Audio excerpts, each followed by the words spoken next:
All right. So it looks like that Joel Mern's late as usual shit stays on there the whole time, huh? Oh, yeah, don't come off. No. What's up, Facebook world, YouTube, everybody? It's been a month. About that. Right? It's been a while. Yeah, everybody's been busy, man. Guys are down south. Guys are building cars. Oh, Gary's driving in the goddamn city at 1 o'clock in the morning. You know what I used to like to do? I drove for Fresenius Medical Care in Harlem. 3 o'clock in the morning, I like to rev my motor and set the car alarms off. Set the alarms off. Yeah. What an asshole. Yeah, you're that guy. Yeah. Yeah. So, all right, man. So the season has started. Well, at least it started down south anyway. Short Track Super Series, Brett Deo has gotten things rolling. Who's the guy to beat down there right now? Right? I don't think it's really been. Why does the name Dominic Buffalino keep popping into my head? Did he win? Did he win down there? No. I don't know what the hell I'm talking about then. They actually got rained out. They were supposed to race at right. Yeah. Okay. And they got rained out or weathered out. I don't know. Yeah. What I think it's supposed to snow or something. It's like snow and sleet and all that other crap. So that sucks. But then they're going to Salem's Grove and Port Royal the week after that. So they got it going on right now. Yeah, I guess that southern race there was or the southern tier and all that other stuff. I guess was a pretty good deal. I guess So I'm starting to see maybe open wheel modified center steer cars maybe becoming a almost like a national tour. Cool. Listen, Brett's got he's the guy putting it on the map. Yeah. A lot of them guys that we talked to before. From Arkansas, or, Texas, and Louisiana. A couple of them guys went to Florida to race with them. Yeah, so. and like I said, even then, I was like, man, I didn't realize that that those guys knew what open wheel modifieds were. Yeah, it's becoming popular, and it's all because of Brett putting that series together. Yeah, it's a huge deal. It's a cool awesome. Deal. So because nobody ever knew about our center steer mods. Outside of because it's all the USMTS modifieds, which is like an IMCA modified, which those things are absolutely amazing. If you ever get a chance to watch them for real, they'll give a late model a run for their money. I'll tell you, those things are unbelievable. They're absolutely the greatest. So they do it on 8-inch tires. Yeah. That's 8-inch Hoosier. Impressive. Yeah, that's what Middletown used to run for their street stocks years ago. Yeah, crazy. Definitely. So, but all right. So we had banquets this past weekend. Bethel Motor Speedway had theirs, and that was a good time up in Villa Roma. And then Orange County Fair Speedway, they crowned their champion. And I don't know what they paid Matt Shepard and Anthony Perego to do what they did, or they just fed them alcohol. A lot of alcohol. But I was like, oh wow, where's Tommy Zaban and his Danger Zone videos with Dan Parker and all that? Remember? I was thinking that. Holy cow. What is this mess? So anyway, we've got a really cool show here for you tonight. It is it's family. It's family. I've had the absolute pleasure of watching his career as far as the racing world go. Watch it go from being the lonely maintenance guy to where he is now. And dude, I'm really proud of him. He's my brother-in-law. It's my sister's husband. I don't know if he wants me to say that publicly, but I did it anyway. Mm-hmm. But dude, he's come a long way, and we're going to bring him on, man. We got some stories, and we're going to talk a little bit about how we used to do a show together. And but right now, he seems to be one of the head guys now at the Orange County Fair Speedway. Without further ado, I like to call him Carl, but his real name is Ken Reed. He is the Orange County Fair Speedway's race director for 2022. What up, Carl? What's going on? I'm not even going to ask. Oh, no, I'm going to tell. Listen, this is going to be a lot of fun. It really is. So years ago, Kenny, you started off in the maintenance area, right? Right. At Orange County? Okay. Yep. So he was the guy. He would paint the office. He would water the track. He would pick the garbage up. He started off at ground zero. So he's in the office one day, and I hear this, and I was like, Jesus, what the hell is that? And it sounded like Carl from Sling Blade. You know, you ever see that movie? Like, I like the way you talk. Yeah, you are not talk that way. You just a little boy. And ever since then, it's been Carl. Okay. So there was a time when people were calling him Carl, and one day I was like, "Hey, Ken," and somebody said to me, "Why'd you call him Ken?" I was like, "Because that's his name." He's like, "No, his name's Carl." I'm like, no, it's not. So. But right, what's up, man? Welcome to the show. And do this. And we were talking before off air. This is not the first time you and I have been on a show together. Nope. Yeah. So how long ago was that? It's got to be 10 years ago. Oh boy, yeah. It's got to be. It's got to be about 10 years ago. Yep. Was it that long ago? Yeah. Holy shit. So Kenny had came to me with an idea to do like almost like a This Week on Dirt, but with our local tracks, with Orange County, Bethel, Accord, mainly Orange County. And we called it From the Driver's Seat. We actually filmed in studio at the Orange County Fair Speedway. Mike Gerda gave us an office. We set it up. And then we would also, Kenny would go to, I think he went up to Bethel once. Yep. Orange County, we did a lot. Accord, yeah. Yep. And we would do introductions and driver interviews and stuff. And we even had some guys who had in-car cameras, and we had that on the show. And it was on public access. What the hell channel was Try 23, right? Yes, at a Port Jervis. Yeah. Yep.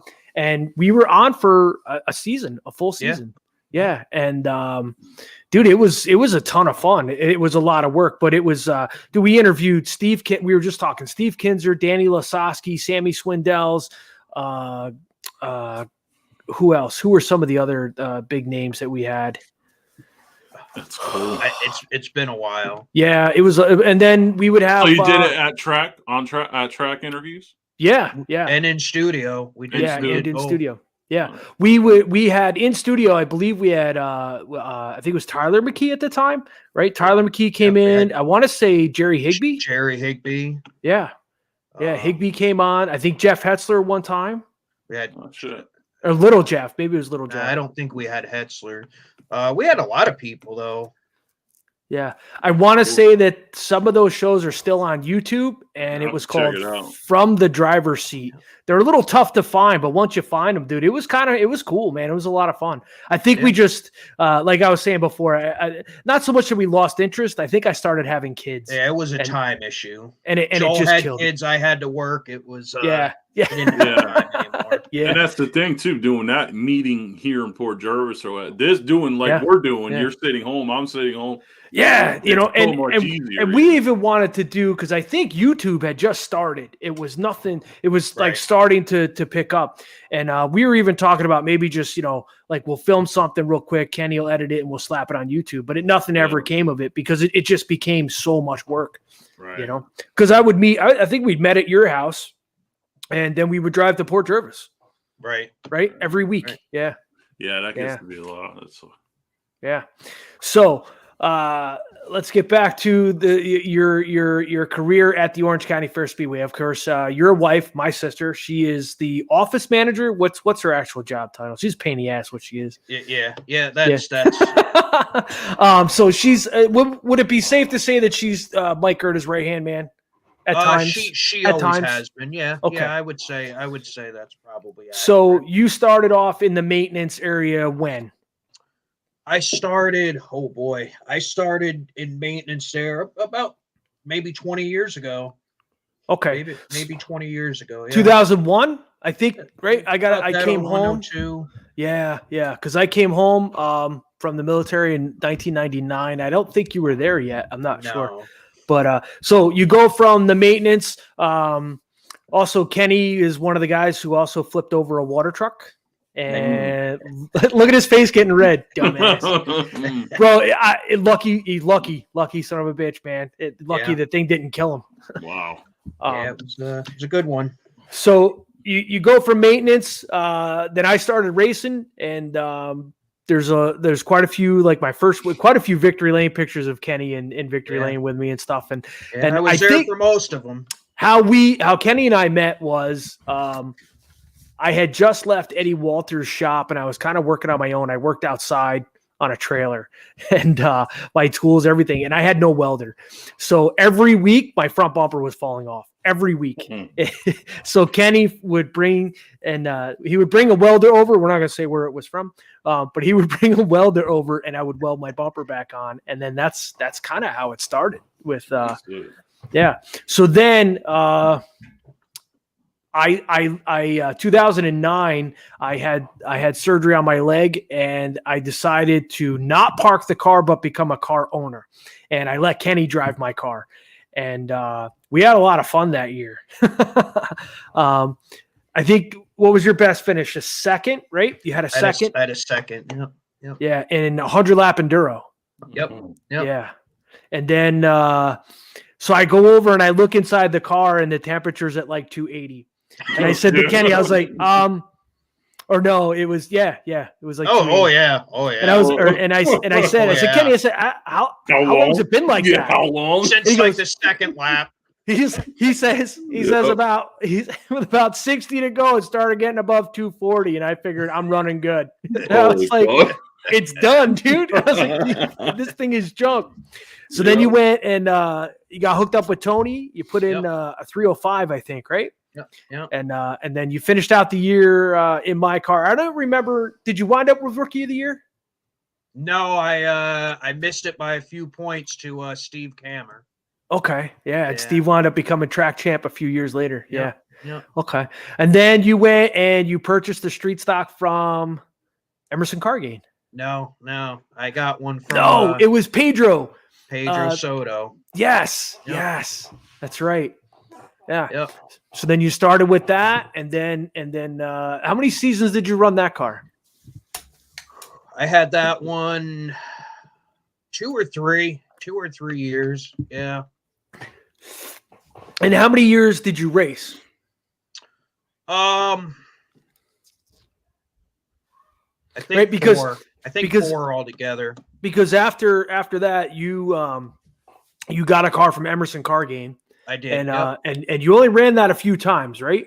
I did. I only ran it a couple times, and I put a few other people in the car, you being one of them. Yeah. And I actually more enjoyed being a car owner than a driver. Yeah. I was never much of a driver. But you weren't. He was, dude, Gary, don't let him fool you. He was finding his feet. He was, you know what I mean? Yeah. He was paying his dues. You had a couple top 5s. Yeah. I think the highlight, though, was when Kenny started to he promoted, I want to say it was a 40-lap race at Orange County Fair Speedway, and he put Clinton Mills in the car. Yep. And Clinton literally drove the wheels off. Yes. Oh, shit. Yeah, dude, it was awesome. I crewed. I want to say Doug Ross was there. There was a bunch of us, man, and we all crewed for Clint. And dude, he was wheeling that thing. I don't think he finished though. Something with the exhaust was getting hot or something like that. Right. Was burning his foot or something. Yeah, and then he literally, like, we were starting to run out of tires. He was driving that thing, dude. It was. He did stuff with the car that I was like, no shit. And then I tried it and was like, yeah, that doesn't work for me. But he would set the thing sideways by the flag stand, dude, and just drive it in. It was awesome what he did. Wow. So then then Kenny decides he's going to go to Accord, and that ended really well. So that was I was announcing that I had to run over from the announcer's tower to make sure nobody was going to kick his ass. Oh shit! So he had gotten into it a little bit with Chicky Brunkfeld, and but it was a good time, man. It was a good time. So were you still working at the racetrack when you started racing? I don't think you were, right? No, I had left by then. I had to go get a real job. Yeah. Yeah. So Kenny starts working over at CarQuest Auto Parts as a driver, and I was actually a counter guy there then. And so then how long was it after we had stopped racing, right? Because I think you sold me the car. Did you sell me the car? I think I wound up with the car. And I think that's when we started doing the car show.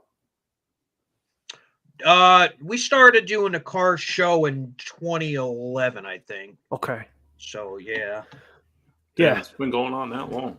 Well, we took it over from Ed Stevens, and then Kenny and Kimmy, and then Carrie, my wife and I, we decided that it was just too much anymore with the kids and all that other stuff. So we stepped back, and then Kenny and Kimmy, they've been going with the car show pretty much ever since, right? It's been almost 10 years now. You guys been doing that. Yeah. And then when did you start back working at the Speedway on a regular basis? Oh boy. Well, I've been doing the car show for the last 10, 11 years. And I would say about 4 years ago, they asked me to fill in a couple nights handicapping. Right. Because the regular handicapper had to work or was out of town, whatever the case may be. And they asked me to go down and cover those couple nights. So I started doing that, and 2019 rolled around, and they changed a lot of stuff with the handicapping. So they wanted a second person there just to help out. So I got volunteered to go do that. Yeah, I can hear her now. Kenny will do it. Yeah. My sister. Yeah, Kenny will do it. Kenny will do it. So yeah, I went back there on Saturday nights in 2019, which kind of rolled into 2020. And then, of course, obviously 2020 was not a good year for anybody. No. And when they were able to start racing again, they couldn't find the old handicapper. He moved. He left, moved down south. So again, I got volunteered to be the handicapper, and that's kind of what I've done for the last 2 years. And then from there, I would go down handicap Saturday nights, and I would go up for the features and help score up in the tower. And it's kind of where it went the last couple of years. And so then the race director decides he doesn't want to be the race director anymore. Did you volunteer for that position? Were you involuntarily volunteered? Or because I know that we had talked like on the side, and you were like, listen, man, I think I could do that job. I remember you showing interest in it, and I was like, yeah, you absolutely could. I was more worried that because you're really not a confrontational kind of guy, you try to diffuse the situation unless you've been drinking, but you know what I mean? And that could be, that's a tough position. I think that's between that position and the pit steward is probably the two hardest jobs at the track. Right. So there'd been a couple times over the last few years that they were potentially looking for a race director. And I know my name had come up a few times, but obviously they have to go with experience and, people that are better able to handle things. And thanks, Larry. So the race director that was there for most of the year last year, for whatever reason, I'm not going to get into anything, but he left. And my name came up again, and I spoke with Brett Hearn. He's director of motorsports, and I said, listen, not for nothing, I told Brett I think he would be the best person to sit in that chair and do it, because if anybody's going to know how to do it right, it's him. And I also said you would be better served to find someone else to do it, but if you would like, I'll do it. So he got back to me and he said, let's do it. So I finished out, I guess, the last 2 races of the year last year. And I did Eastern States. We had Brett. I was going to say, let's okay. So you're 2 weeks.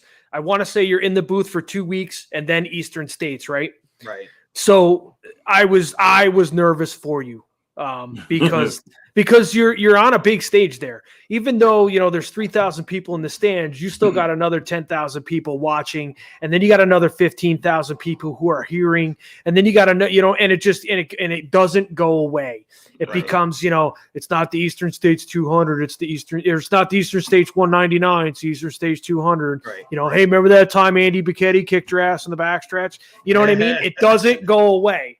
And so I was a little nervous for you, but when so Eastern States, you would say, was Brett helping call the shots, or was Brett calling the shots and you were kind of apprenticing with him? So Eastern States is a 4-day show. Yeah. The Thursday night was just our stuff. I ran the whole night myself.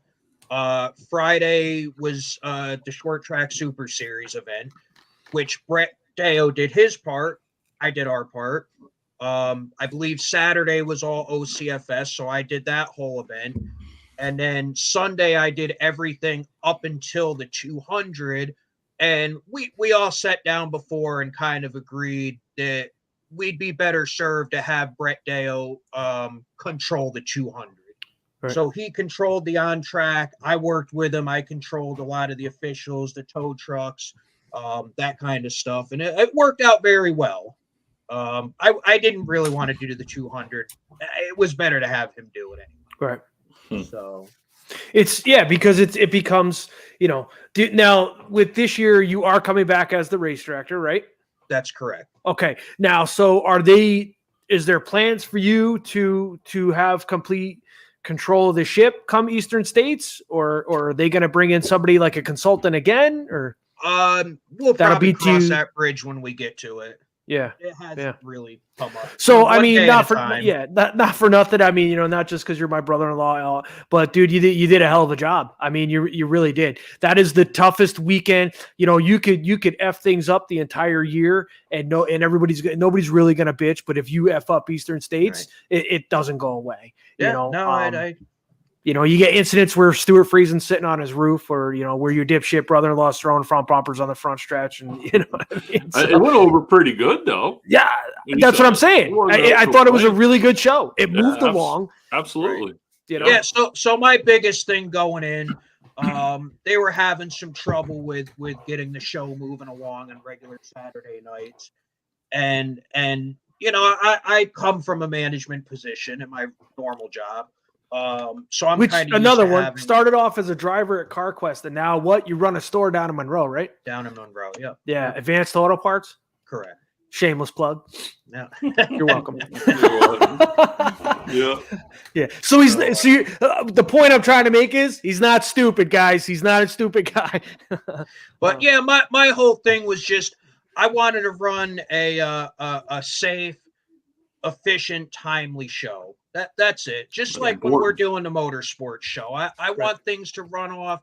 You're going to have problems, but I want to try to limit the problems. So that was kind of my goal, is to just have the show run off with as little problems as possible. Quick, efficient. Nobody wants to sit there till 11:30, 12 o'clock at night, especially not me. I would go from one job to the next. So I wake up at 5:30 in the morning, go work a day down in Monroe, leave there, haul up to the track, and sometimes not get out of there till 11:30, 12 o'clock. So I want to get out of there too. I want to leave. Yeah. So that was kind of my whole plan when they gave me that position, to just try to keep the show moving along. I mean, does it harp on your mind at all that it's, how do I describe it? Cautions breed cautions. And when you're in quicksand, you just, no matter how hard you try to fight to get out of it. I mean, have you really been put in a situation where you're like, oh man, this is going to be a tough one? I would say that let's say, okay, so let me give you a scenario. A few years ago, there was an incident with Stuart Friesen and Tim McCready. And do you find is it hard for you to make the decision, or is it just the fact that, this is what has to be done and you're okay with making it? And even though you're going to have some pissed off people with you. Yeah. It's always tough to make a decision when stuff happens. The first night that I did it, there was a on-track incident, and I had to black flag someone. I had to black flag a street stock driver I know very well. I know the car owner very, very well. I'm personally involved with them in ways, and but I had to do it. Personal stuff aside, I had to do it. You know. Yeah. And I did, and I spoke with both of them afterwards, and they both agreed that, you know, that was what you should have done. Do you think that that's going to be the hardest part of your job? Give an example, you know, listen, we all know that I am not the most even-tempered person, especially on the racetrack. Do you think that makes your job difficult when you know these guys, or if you're, you know what I mean? Let's not even use me as an example, but, you know, you're friends with these guys. You're friends with a lot of these guys, you know, whereas even myself, I always said, listen, I can never be an official and make a call because I'm friends with a lot of these guys. Do you find that to be the hardest part of your job? Like what, I guess that's the real question I want to ask. What is the hardest part, do you think it is to be in the racetrack? So coming from obviously helping people out that race, having a car myself, I know what goes into getting a car to the track every week, and it's a lot of work. It's a lot of work, and people have a lot of passion, and they put their hearts and soul and everything they have into it. So when you have to make a decision that affects all that work that they put into it, maybe they don't finish, maybe they have to get suspended for a week or two, maybe you put them to the rear, whatever the case may be. It's hard to make that decision, because yes, you're affecting what someone put a lot into, but at the end of the day, it's just, when I'm given a job to do, I'm going to do the job the best I possibly can, and making that decision is part of the job. So it's just something that has to be done. So moving forward, 2022. I mean, Middletown looks like they've got a really great schedule and all that stuff on there. You know, for me, I'll talk about the elephant in the room. For you, you know, we've got a great field of sportsman cars, an absolutely great field of small block, great field of modified. Let's talk about the street stock division at Orange County Fair Speedway. In your opinion, what do you think has been the reason for the decline in the division? I think the street stock. I said I wasn't going to make you twitch a little bit, but I'm going to make you twitch a little bit. I think the street stocks in Orange County have one of the best car counts anywhere. They do, 100%. No denying that. But it's not growing. It's the same 15, 16 guys. But I think that's just a case you're going to see no matter where you go. Full fender cars are unfortunately on their way out. I mean, I come from a full fender background. You do. A lot of people do. There's a lot of big block modified drivers come from full fender background. And I think, unfortunately, it's run its course. The street stock cars, the pure stock cars, whatever you call them where you're from, they're let's face it, they're as old as me and you. They're 35, 40 years old. And there's how many usable chassis are there out there? You know, so then what are you going to do? You're going to go to built chassis. You're going to go to pro stocks, and pro stocks. There's no pro stocks around here. No, those are late models. Late models. What Nick Stone is building now is a late model. Right. You know, nothing against him or any of that, but that's an entirely prefabbed car. It's So again, without getting into politics or anything too controversial, I don't think there's a whole lot that anyone's going to be able to do to help the full fender divisions anymore. I think they've pretty much run their course, and I think everybody should enjoy them while they're still here, and get as much, as many good years as they have left, and I think that's anywhere too. I have to agree with you. Yeah, I think within the next 10 years, unfortunately, I think you're going to see that division either become like a vintage division, or where they're going to run them like Middletown is, and that's 9 shows a year. Right. I have to agree. I do. Do you think that if just your opinion. You don't have to answer if you don't want to, but I am going to make you answer it anyway. Do you think that if Orange County opened up the rules, like a little bit more like up north, do you think that might help car count? Maybe Eastern states, I'm not saying on a weekly basis, but maybe open up the rules like for some of your bigger races. Do you think that would help? Personally, in a completely unofficial capacity, I'm all for having open rule shows. Right. I wouldn't want to see it every week, but why not have a couple shows every year that you open up the rules and almost like that, you'll definitely get more cars. So here's what I'm getting at. Okay, so Bridgeport had over 30 street stocks at their street stock nationals. I'm not saying that Orange County needs to pay $10,000 to win, but what I am saying is if you opened it up and you say, okay, guys, listen, you're going to run your home track rules, but everybody's going to be on a DOT tire. I think that you would have a really good show. I really do. So I don't know if you remember or not, but probably about 5-6 years ago, I had started putting some feelers out because I was interested in doing something very similar to what they did in Bridgeport. Yeah. And I wanted to put on a big money show for the street stocks at OCFS and open the rules up. Pretty much have open rules. And it was going to be probably like a 200 lap race. Yeah. And, there would obviously have to be pit stops for fuel or tires, whatever. And that was all stuff that would have been worked out. And I put some feelers out, and I didn't get a whole lot of interest from the people local to this area. Yeah. Not just from Orange County, but from Bethel, from Accord. There was a few people that were interested, but most people weren't really interested. So I just kind of let it go. Yeah. But that was something that I was interested in trying to promote. Yeah. But I think the thing too, like when Joel, when you go upstate, them factory stocks, street stocks, if you open up the rules that say if it's a street stock, these guys don't have no chance, especially you put them on a big track like Orange County. You think the guys up north wouldn't have a chance? No, they would come down here and our guys wouldn't have a chance. Oh, no. Absolutely. You know what I'm saying? You put them on Orange County on a big racetrack. If you were to open it up to their street stocks, which are basically a mongoloid late model, dude, no, they're gonna mop the floor with everybody. You also are talking about going 200 laps, possibly all green flag, where they have big motors, big carburetors. They're going to have to go in for gas. Right. They're going to need to get gas. Right. And if they go 4 or 5 laps down getting gas, it opens the possibility back up. So now you're turning it into almost like a Lone Star 600.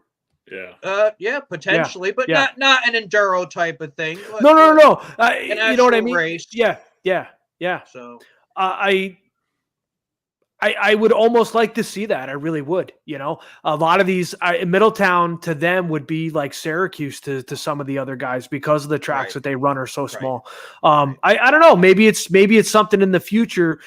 Because I think everywhere it's a hurting division. It's hurting. Right. Accord's hurting. Bethel's hurting. You know what I mean? Right. You go up north and Thunder Mountain. We had quite a few. Penn Canyon had a ton, but the rules are so different, But I think that it would. I think that it would be cool, But I just, you know what I mean. It's sad to see. Full fender cars have been part of the Orange County Fair Speedway for over 50 years, and it just seems like it's going away. And I think that the only reason that they're still there is because they were already there, and it would really be pretty shitty of management to just say, "Hey, listen, we don't want you here no more." Yeah, I mean, I don't think that's the case. The car counts are still good there, though. Yeah. You're not going to turn them away because, for one, they're not paying them nothing. You know what I mean? Well, this year they're paying $500 to win. Okay, well, this year, and most years they ain't paying them nothing. So that's all that money there. That's just paying a modified person. Believe it or not, since Halmar took over, I mean, I can remember racing for $40 to win. Right. And then it was up to 70, and I was, but I believe this year that they're I think it's $500 to win, and does everybody get paid? I don't know Well, the payout, yeah. but didn't they just do, what was it? Not last year, maybe the year before, they had a big purse and they had a pretty damn good turnout of street stocks, yeah. right? Well, that was the Mikey Traverse race. I mean, there was over. Saying, didn't they pay it for the whole year? They paid. Then I think the year of the Centennial, I think the first year, 2019, they put out right. I was saying they had a good points fund and all that. Yeah, I mean, they definitely are putting up the money. I don't think that there's anyone there that doesn't want the street stocks there. Again, it's just unfortunate that the car counts are dwindling. I don't think that's anything that anybody can really do anything about. And another part of the problem is nobody's using the street stocks as a stepping stone anymore. No. The kids are coming from they're going from and mini right sprints, and they're going right into sportsmen. Right. And there's nothing you can do about it. They have the money to spend to do that. Yeah. And there's really nothing you can do. Yeah. Right. And that's why I say when these kids are racing slingshots, the sportsman is the next thing comparable to that slingshot. You know what I mean? They're not jumping out of that slingshot to a street stock. Yeah. You know, we've had Corey Cormier was on here. He said he got in that street stock one time. He jumped right into the sportsman. You know, the guys just they're not going there. They're going from so maybe maybe like the street stock shootout series where it was one race per track. You know what I mean? Something like that. But just open it up. You know what I mean? Okay, guys. There's no interest. Well, it got to be. We did it for 5 seasons, and it then COVID hit, and it just. There's Charlie and I are talking about possibly doing it again this year, but it's just a matter of his kids are racing. My kids are getting older, and Kenny, you know as well as I do, when you promote something like that, it's not just that weekend. It's a year-long process. Yeah, It's a year long. You're beating the weeds and the bushes and all that stuff to get sponsors and to get trophies together and to have meetings with the tracks, and there's a lot that goes into just that series that it's very time consuming. And when you got a full-time job and your kids are playing sports or they're excelling in this and that and the other thing, it becomes very hard to do. And a lot of it too is the street stock division, and including myself, we are our own worst enemy. We really are. If we could all get together and be on the same page, but we can't. You know what I mean? So, I think that we've gotten pretty close to it this year. But I think that in 10 years, it's a conversation it's going to be a sad one. I really do, because I don't see, the pro stocks are gone here. You're going to see them every once in a while as a novelty thing or a special show like Eastern States. But I mean, they're gone. They're gone. And I think that they did it to themselves. And I hate to say it, but I think the division is headed down the same road. It really is. Well, that's why I said we should try to enjoy it while it's still here. Yeah. Oh, I agree. You give them 10. I'm not sure I give them 10.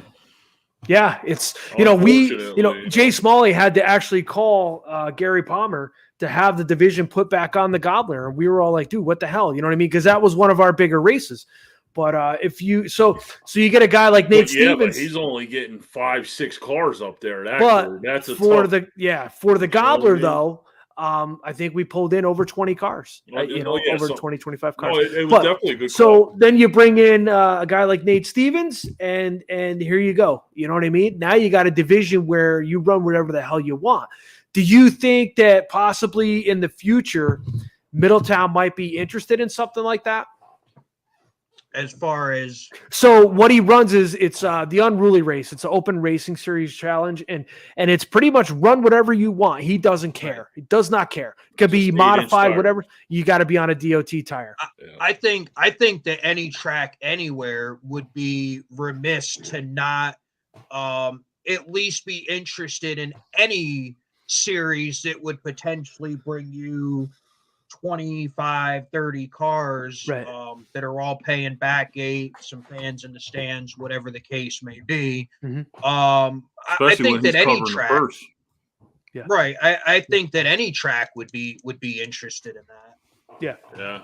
But with something like that, though, I mean, you got to run a division that everybody's coming to see, so that everybody can see that division. You know what I'm saying? If you're running Justin Enduro that night, and then you want to bring that in, you're not going to put people in the stands. Nobody's going to come and see that.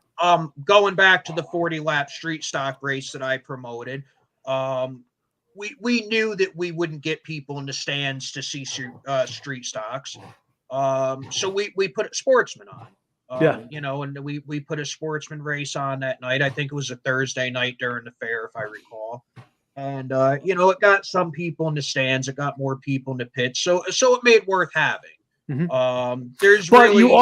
We also too, I do remember you using Clinton Mills as part of the marketing deal. Listen, we're going to have modified driver Clinton Mills. He had just come off a really good run from the Eastern States the year before. You know what I mean? And he was kind of the hot guy at the time. And I think that helped as well. And I would love to see that again. I would love to see a couple of street stock guys in Orange County or at any track. Put a couple big block guys in your cars. Yeah.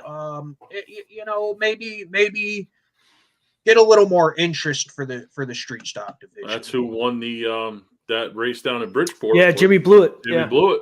Yeah. Right. Big name, and everybody bitched about it. I'm not going to complain about it. You know why? Because it's just, to me, if you want to be the best, you got to beat the best. And those guys came correct. They probably spent $15,000 in order to win 10. You know what I mean? But they did their homework. They did what they were supposed to do. They played by the rules. What do you have to complain about? Right. You know what I mean? It's, I don't know. So, all right. So that's enough of that. I was going to make you squirm just a little bit with that. So, but all right. So let's talk about 2022 Orange County Fair Speedway. I mean, first things first, you got the car show coming up. What are the dates for that? The dates are the 26th and 27th of March. It's coming up in 2 weeks. Over 2 weeks. Yeah. Over 2 weeks. It's coming fast. Obviously, we haven't had the show the last 2 years because of COVID and the restrictions in New York State. So it's a big deal. It's a big deal. We're excited to have the show again, to get everybody back together, to kind of kick off the season. And March 26th, 27th, going to be setting up on the Friday, the 25th. And what time are you guys going to be there that Friday? Friday, the 25th, we're open 10 a.m. to 9 p.m. for setup. Okay. So what time are you closing? When are you allowing the last car in the building? Hold on. Walt Henry, if you're listening, you need to pay attention to this part. 9 p.m. 9 p.m. Okay. 9 p.m. The door is getting closed and no one else comes in. So Friday is just the setup thing. Friday is just setup. Yep. We load all the cars in, we get them placed. Vendors, we have the stage will be set up there, and so everything gets set up on Friday, and it's open to any car, any division, any track. We don't care. We want the cars in there. You could come. We get cars from Orange County, from Bethel, from Accord. We get Oakland Valley, Hamlin. We get a lot of cars from Oakland Valley, Hamlin. We get go-karts, slingshots, mini sprints. Sprint cars, the ESS series, CRSA. Is Friesen bringing the truck? I don't think that's going to be here this year. Okay. We know that in the past, even Sean Kors had his ARCA car there. Yep. Yeah. Better tell Walt be there Thursday. So if you want to register your car in order to be judged, because it is $1,000 to win best. Now it's best appearing, right? So we do best of show. Pays $1,000 to win, which is one of the best paying motorsport shows around. I think maybe the one in Syracuse might have paid $1,500. I don't know what the deal with that is anymore. But it's definitely one of the best paying. Now do the top three get paid, or is it top five, or is it just the winner? Top three get paid. Okay. We pay out $1,000 to win. Second gets $300. Third gets $200. And again, it's open to anyone. It's not going to be necessarily an Orange County car that wins. It's not necessarily going to be a big block modified that's win. We've had We had a slingshot win one year. We've had Izzy Loudon was top 3 the one year that we were doing it. She was second. Yeah. Yeah. And that was a micro chip or sprint or some shit.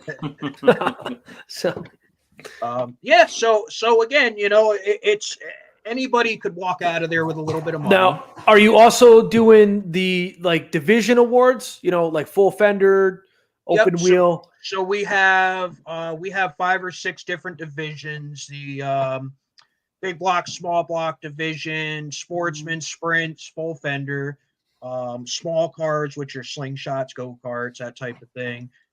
We have a vintage class and a special interest class, which is pretty much anything that doesn't fall under any of the other ones. Right. So that'd be like your drag cars, stuff like that, right? The ARCA street car, cars. Yeah, right. Okay. So all that. And so they get judged. The best out of each division gets the trophy. And then it's $20 to enter. You have to pay the $20 to be eligible to win the $1,000. Okay. And do you have to pre-register before the show, or can they show up Friday? We prefer that you pre-register. That's usually not the case, right? Because obviously we all know how it is. You never know if your car is going to be ready. Yeah, Walt shows up at 8:57 with wet paint with 10 cars. Yeah. So no, you don't have to pre-register. We appreciate if you do or call. You can even call the Speedway office. And you can register over the phone. There's forms on the Speedway's website, OCFS, Orange County Fair Speedway.net. There's entry forms on there. You can get them in the office, or like I said, you can call the office and do it over the phone. You can just do the entry over the phone and pay when you come. Yeah. Right. So. Now, throughout the weekend, you guys always had a tire changing competition. You had the booty pageant, all that stuff coming back this year. We're doing a pit crew challenge. Okay. Which is basically a 5-man team, and it's like a NASCAR style tire change competition. So we're gonna have that. We're gonna have the Miss OCFS pageant, Little Miss. We have a cornhole tournament. We're gonna have an autograph session. We do a charity auction on Saturday, which is usually a pretty big deal. Everybody donates stuff that gets auctioned off. And that money goes to, sorry, I don't know where it's going this year, but normally it goes to, we try to give it to someone local that has had unfortunate incident recently. We've donated it to the Victory Junction Club. We've United Way. I mean, it goes to a good cause. Usually I throw some money down, quite a bit of money. Yeah. I think we all do. Actually, I think me and you have probably gotten in some bidding wars sometimes, but yeah, I should have let you had the battery charger because the goddamn thing didn't even work. But at the end of the day, it's for a good cause. So, yeah, absolutely. So, whatever. Yeah. But yeah, so it's a pretty eventful weekend. There's a lot going on. And quite honestly, outside of that, just to get out and mingle with the crowd, see people again, maybe people you haven't been able to see in person for the last couple of years, walk around, look at the cars, drink a beer or two. Yeah. So can we put you on the spot? Can we get a table for the Northeast Happy Hour? I was going to ask that. Can we get a table? We can probably do something like that. We can. He's going to charge us, but he's not going to tell us how much off the air. He's going to make us buy trophies. Yeah. Bring cash because we won't take checks from you. Sounds like a bad experience. Well, because we had the super fan pipe in there, Bud DeGennaro, and he had a really good idea. I think that'd be a great place for for us to maybe do some some live interviews and stuff. I don't think we've ever done a live interview with both of us in the same room, Gary. I think you either had you had Rick Ryder down at the track because I was always somewhere else or what have you. It's not a bad idea because the other so what do you have a full fender sponsor for your trophies? For the full fender trophies? Yes, I think that Bethel actually sponsored the. Okay, so what do you need? What do you need for sponsorship? We'll do it right here on the air right now. What do you need? You put me on the spot because I am. I listen, honestly, get your shit together. Yeah, you're coming on. Come on, let's go, race director. The sportsman division is still open. The sprint and how much do you need for that? It's $50. Gary, you want to do $100? Those. Like you do 100, I'll do 100. For what are we doing? For sportsman? Whatever you want to do. Yeah. So I'll tell you what we'll do. Does that get us a table? We'll do $200 from Northeast Happy Hour, and you put it towards whatever you think you want to do. Yeah. So it'll be 100 from Gary and 100 from me. Okay. Yeah, I appreciate that. And but I want my 27 kids to be able to do whatever the hell they want. I'm leaving them there and I'm going somewhere else. Yeah, no, I think they pretty much do whatever they want anyway. Pretty much, like they're like the wolves in that.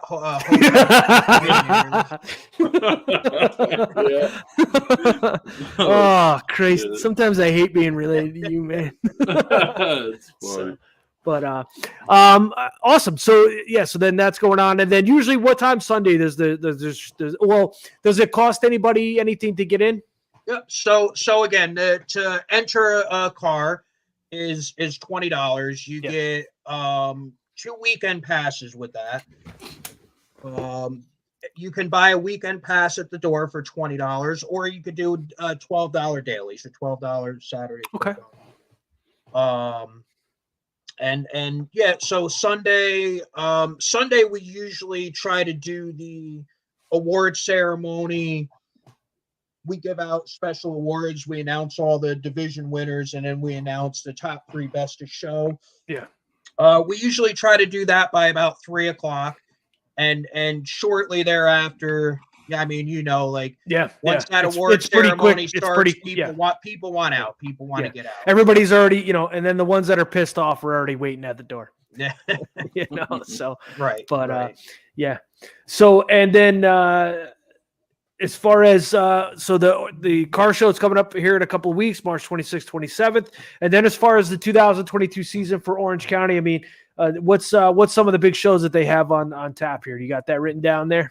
Well, you have the Hard Clay Open. It's on April 2nd, and that's part of the Short Track Super Series Elite Series. Okay. There's a lot of big money behind that right now. So there you go. Hold on. You got Bobby Walters piping in. He said CJM Motorsports will donate $50 for the sportsman division. There you go. He's writing it down. Bobby, he said, don't make him send his kids to come looking for you. Thanks, Bobby. You're the best, man. Thanks, Bobby. So you have the Hard Clay Open that's coming up. I think the weekend after the motorsports show. They have the open practice Friday night, the Hard Clay Open on Saturday, which the sportsman will also run a non-points race. Opening points night is April 9th. I believe you have big blocks, small blocks, sportsmen, rookie sportsmen are there. Street stock, their first night will be April 16th. There's quite a few events on here. You have World Outlaw late models coming back this year. The World Outlaw late models will be back on June 17th. 2 nights, right? And June 18th. Yep, they have 2 nights. Put Rick Ryder down for $100. He said for whatever you need. Say this show's turned into a telethon. Yeah, man. You're welcome. Joel needs hair plugs. Who wants to donate? His kids make fun of him. Thank you, Rick. Keep it coming. Listen, every little bit helps. So if and who do you got emceeing? Is Timmy Pitts coming down? Timmy Pitts will be here. Excellent. Yep. Excellent. And then if somebody wants to, if they do want to make a donation, who would they get a hold of and how would they do that?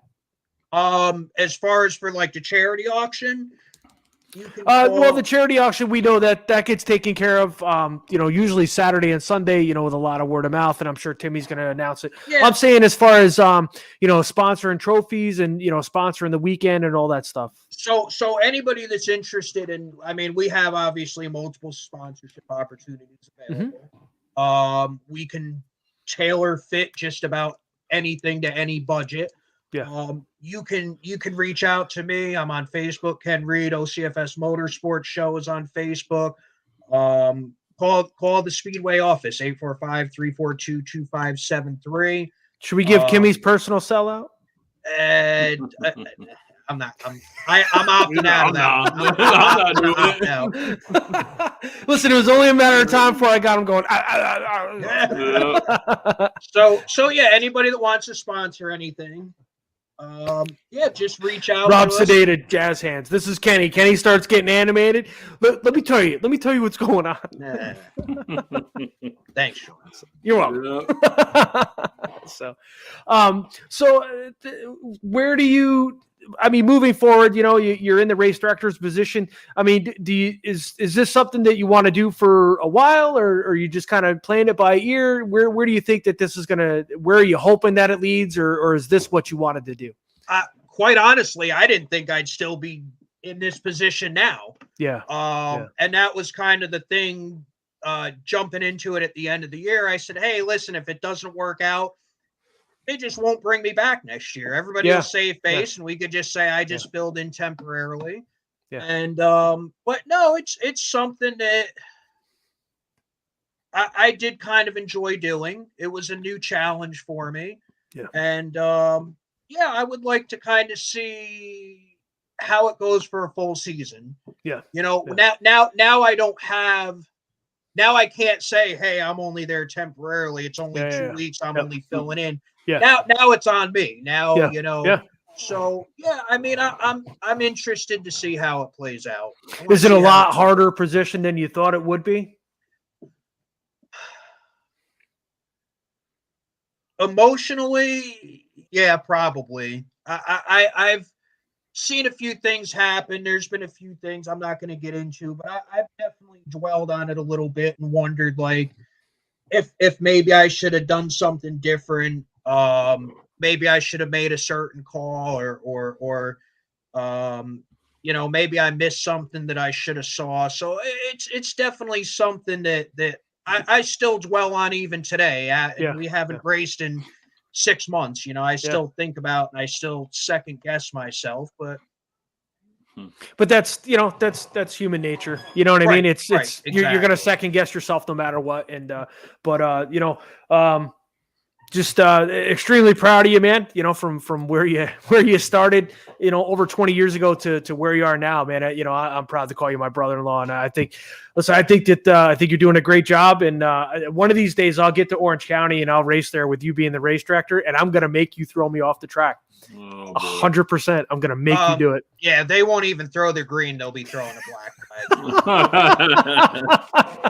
But and it was I joke about it, but it's that puts you in a tough position, because I remember when my father was the race director and I was racing, and that was in my, as Emerson likes to call it, my teenage years. It's tough. I made it tough, and I know that, and I think that being a little bit older and a little bit, I think a little more understanding of, the big picture, I think that would make it a little bit easier for you guys. But I know, years ago when Dad was up there, it was it couldn't have been fun for him, and I apologize for that. But Emerson Cargane likes to call that he had Janet Cargane, wiser. But you know what, it's like anything, like even you said, you kind of dwell on some things and you're like, man, I really wish if I had handled that a little bit differently. And I think that's watching a lot of guys I race with and stuff like that, I really wish I had handled some things a little bit differently years ago. But you know what, you live and you learn and you grow from it. And from the guy who flipped the water truck over off of turn 4 to now the race director, dude, that's a hell of a story, man. That's awesome. Yeah. Congrats. Maybe someday I'll get a book deal out of it. I doubt it. I got to learn how to write first. Listen, I'm going to get JoJo to make you a picture book, and it's going to be like, I mean, a good thing is, Gary, look at Gary, just from this show here alone, it kind of, got him up in the booth there at Accord Speedway, and it's something else that he's tried. And, you going back up this year, Gary? You still up in the air? What's up with that? Yeah. I'm going back. Oh, you are going back? Yeah. Awesome. Yeah. It's a cool deal, man. It really is. Opportunity. Yeah. It's a lot of fun. Don't have any more kids though. I'm done. I'm done. Experience equals knowledge. You're goddamn right, Pop. It sure does. But man, I'm super proud of you, dude. I think it's awesome what you've done, and I really look forward to to your future there, as the race director, and that's a huge position, man. That's part of history, and there have been some pretty big names in that seat. And and I love to say it, but my dad was one of them too, man. And you know what I mean? And that's great. It really is. I think just the and I would get the same feeling every time I would go out and take the green in a race to be part of the history. Yeah. Not just at Orange County. I've raced at Accord a time or two. I've raced at Bethel a time or two. And just to be part of the history of just local short track racing means a lot. It's a big thing. And I always thought about that every time I would go out and race, handicapping, race director, whatever it is I've done. It's always nice to be part of such a historic thing. Dude, it's still extremely humbling. We went up to Albany, Saratoga, 7 years ago, and just for a street stock race, and dude, I was treated like I was this big, like Brett Hearn almost, and everybody knew who I was, and I was just like, wait, what? You know what I mean? And it's just mainly I knew the announcer, so that helped. But you know what I mean? Just like you said, just part of that history, man. A lot of people might not know, but me and you got to be part of history. If you don't know, Joel pretty much slapped a pro stock body on a street stock and went up and ran the last race at Syracuse at the Moody Mile, and me and you did that. I went up and helped you out, and that was probably one of the top highlights of my involvement in racing, is to go and be part of someone racing at the last race up there. That was I couldn't believe that you agreed to do that with me. I was like, yeah, man, I ran out of time. I can't finish the pro stock. We're taking the street stock. And Kenny goes, all right. Dude, okay. We left at night because the trailer was so bad that we knew if DOT pulled us over, we were going right to jail. Oh shit. So we went at night, and I think we got to Syracuse at like 3:00 in the morning. And I remember a homeless guy tried to get on our bus. Remember that? Yeah. Oh yeah. So we stopped for gas. I literally had enough gas from my house to Syracuse. We stopped to get fuel, and some guy all of a sudden just goes to walk on the bus. And I see Kenny. He's like, "Hey, get the hell out of here!" And I was like, "Who are you yelling at?" He's like, "There's a guy trying to get on your bus." But yeah, dude, that was, you know what I mean. And that's, granted, we're not, on national TV or any of that other stuff, man. But these are the stories. These are the stories that you hear, that the kids tell, and and it's awesome, man. It really is. I hope at one point in, when I decided that I'm all done with this, that somebody, remember something I did, whether it be stupid or something good. Either way, you know what I mean. They will. Don't you worry about that. But yeah, dude,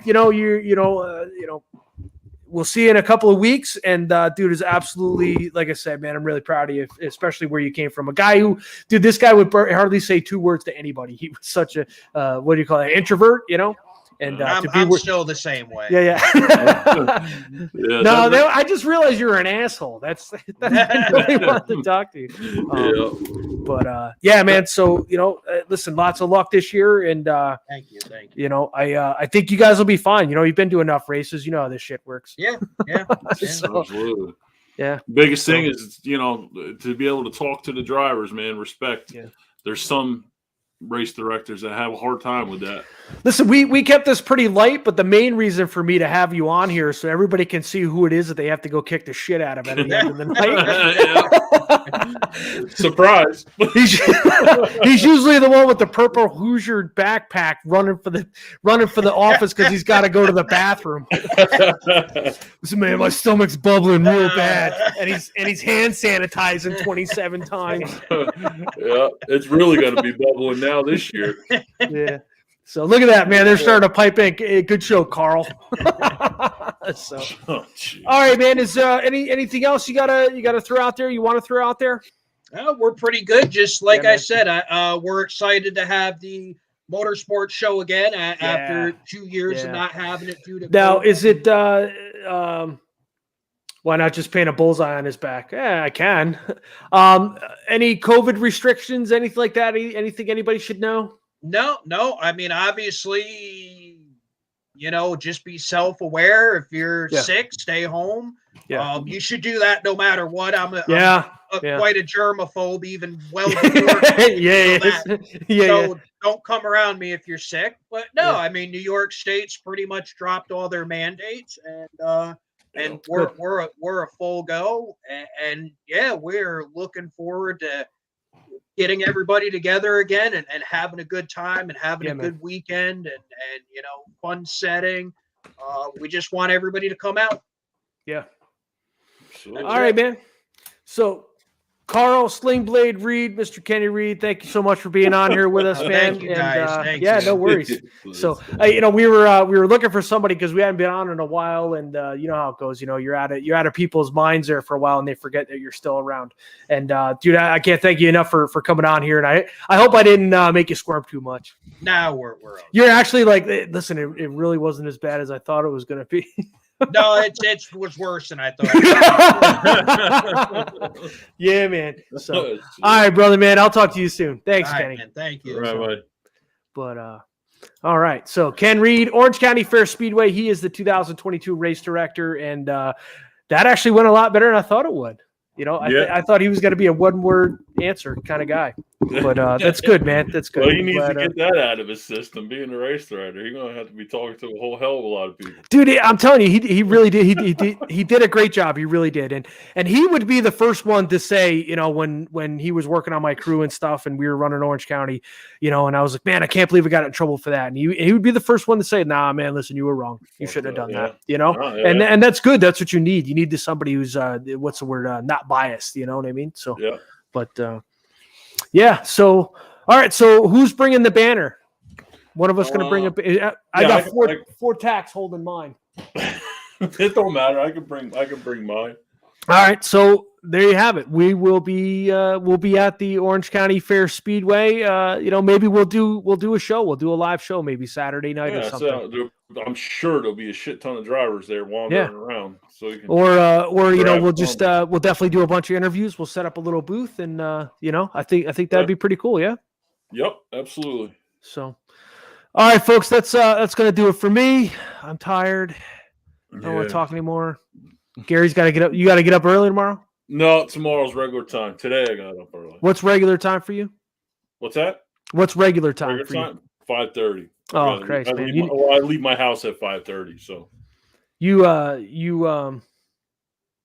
need a federal job. I wish I had a federal job. I think my early day is 8 o'clock. 8 o'clock? Yeah, man. Yeah, it must be damn nice.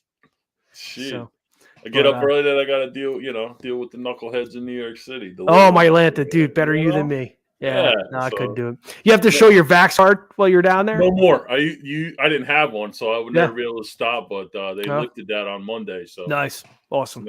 Yeah. There ain't nothing worse than driving through the city and have to take a load off and you can't go in nowhere to, it was a mess down there. Yeah, I'm sure. So. Yeah, they lifted it, so. Nice. That's what I said, with the show coming, that's good that it's, coming back after 2 years. Yeah, that's always been a good success. People has always gone to that. It's always been a good deal. Yeah. Yeah, it's that's a really good weekend, man. It really is, and you know as well as I do, when the car show is in town, then racing is not that far behind. You know what I mean? Yeah, so literally, 1 week the car show's there, and then the following week they're going to be the short track Super Series. Yep. So once again, a big thank you to our homeboy Nate Stevens for the Open Racing Series Challenge. Of course, the Orc will be awakening April 22nd at the Penn Speedway, and he will be down at the car show with us. I've invited him down that weekend, so maybe we can get in a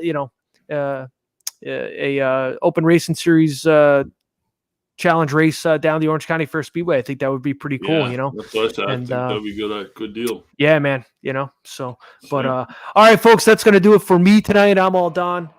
Listen, it's, sorry we've been away for so long, but, everybody's been down south racing, and, it's been a little bit tough, but, hopefully we'll start picking it up back again, and, we'll see what's happening.